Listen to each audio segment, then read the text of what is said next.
क्या कोई ऐसा फाइटर जेट हो सकता है जो अदृश्य हो यानी इनविजिबल हो, जिसे दुश्मन का बड़े से बड़ा रडार भी ना पकड़ पाए? 1999 में अमेरिका को अपनी एक ऐसी ही जादुई तकनीक पर बेहिसाब घमंड हो गया था, लेकिन एक रात सिर्फ एक मिसाइल ने उस अदृश्य जासूस को राख का ढेर बना दिया। आखिर कैसे? आज ये कहानी जानना आपके लिए इसलिए जरूरी है क्योंकि ठीक वैसा ही अदृश्य होने का ढोल चीन हमारी सरहद पर हमारे सामने पीट रहा है। तारीख थी 27 मार्च 1999, जगह यूगोस्लाविया का आसमान। अमेरिका का F-117 night hawk stealth fighter jet हवा में तैर रहा था। इसे दुनिया का पहला इनविजिबल प्लेन कहा जाता था। अमेरिकी एयरफोर्स को यकीन था कि इसे कोई छू भी नहीं सकता, लेकिन सर्बियाई एयर डिफेंस के कर्नल जोल्टान दानी ने हार नहीं मानी। उन्होंने एक पुरानी सोवियत कालीन S-125 मिसाइल सिस्टम को रडार की फ्रीक्वेंसी में थोड़ा सा दिमाग लगाया, सही समय पर लॉक किया और मिसाइल दाग दी। धमाका, और दुनिया का पहला अदृश्य स्टेल्थ जेट जलता हुआ जमीन पर आ गिरा। अगले दिन सर्बिया के लोगों ने टी शर्ट और पोस्टर पर छपाया, sorry we didn't know it was invisible, यानी माफ करना, हमें पता ही नहीं था कि तुम अदृश्य हो। इस ऐतिहासिक घटना का पूरा सच मिलिट्री हिस्टोरियन वॉरेन थॉम्सन ने अपनी बेहद मशहूर किताब F-117 stealth fighter unit of operation allied forces में लिखा है। Stealth is not magic. यह कोई जादुई कवच नहीं है, बल्कि रडार की नजरों से बचने का एक छोटा सा तरीका है।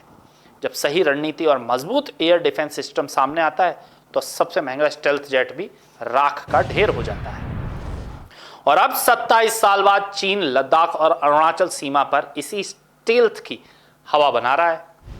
ताजा सैटेलाइट तस्वीरें यानी वेंटर और एनडीटीवी ने खुलासा किया है कि चीन ने एलएसी के पास अपने 11 J-20 स्टेल्थ फाइटर जेट्स तैनात कर दिए हैं। शिनजियांग के हॉटन एयर बेस पर 7 जेट्स दिखे हैं जो लेह से सिर्फ 379 किलोमीटर, दौलत बेग ओल्डी से मात्र 245 किलोमीटर दूर है।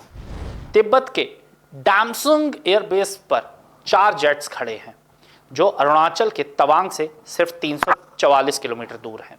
अब अमेरिकी रक्षा विशेषज्ञ क्रिस्टोफर क्लेरी का मानना है कि चीन हर साल 100 से ज्यादा J-20 बना रहा है, इसलिए अब सीमाओं पर इनकी मौजूदगी आम बात हो गई है। लेकिन सवाल यह है कि क्या चीन का 5th जनरेशन J-20 भारत के राफेल को मात दे सकता है? डिफेंस एक्सपर्ट्स कहते हैं बिल्कुल भी नहीं। सिस्टम वर्सेस सिस्टम पहला कारण है इसमें।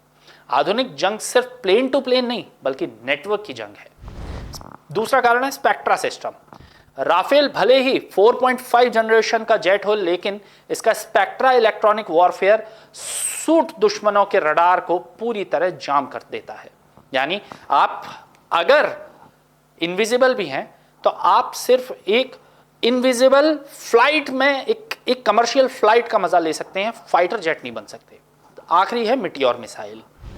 राफेल में लगी 150 किलोमीटर रेंज वाली मिटियोर मिसाइल अगर एक बार J-20 पर लॉक हो गई तो J-20 का बचना नामुमकिन है, क्योंकि J-20 की रफ्तार कई गुना धीमी रफ्तार है बजाय 150 मिसाइल के। अब भारतीय एवेक्स और S-400 जैसी चीजें हमारे पास हैं जो हमने ऑपरेशन सिंदूर में भी देखी। इसी के साथ फैल्कन और एवेक्स रडार जो हवा में उड़ते हैं अमेरिकी F-35 जैसे स्टेल्थ जेट्स को भी ट्रैक कर दुनिया को हैरान कर चुके हैं। साथ ही जमीन पर तैनात S-400 सुदर्शन चक्र किसी भी घुसपैठ को पल भर में ध्वस्त करने के लिए तैयार है।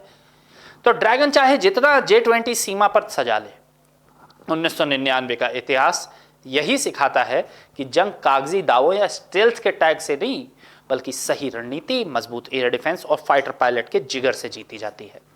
राजीव टाइम्स के इस खास शो पर आपकी क्या राय है कमेंट बॉक्स में जरूर बताएं। कैमरा पर्सन संतोष जोशी के साथ मैं अनिकेत दीक्षित आपसे लूंगा इजाजत। नमस्कार।